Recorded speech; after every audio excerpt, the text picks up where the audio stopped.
Franchement les amis, ça fait un peu répétitif, mais je suis vraiment heureux du reportage d'hier.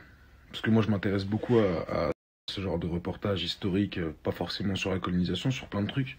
Parce que je pense que c'est en comprenant ce qui s'est passé dans le passé qu'on peut avancer dans l'avenir. Je sais que comme ça on dirait une phrase bateau, mais regardez bien.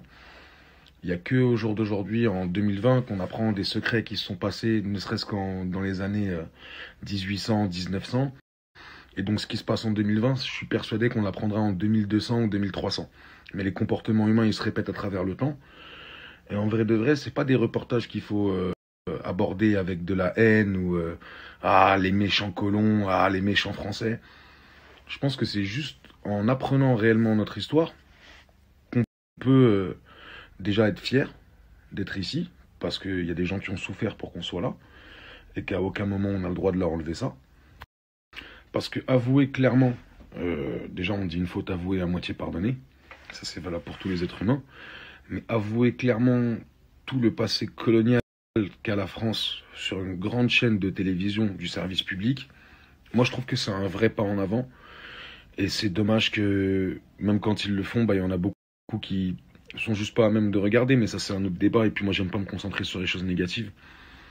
Vraiment, en tout cas, bravo à France 2.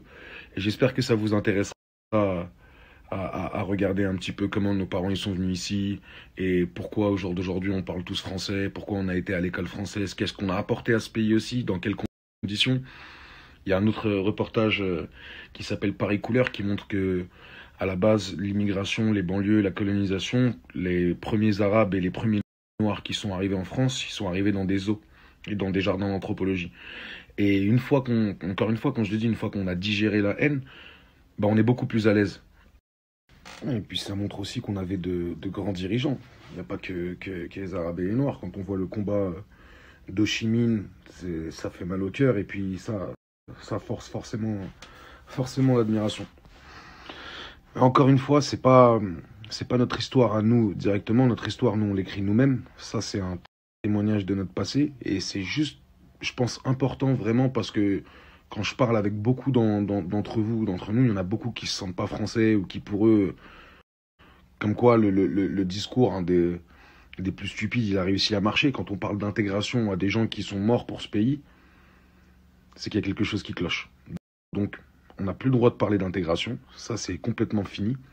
Maintenant, il faut parler de la France, et la France, qu'ils le veuillent ou non, elle n'est pas blanche, elle est multicolore, et c'est comme ça, c'est tout.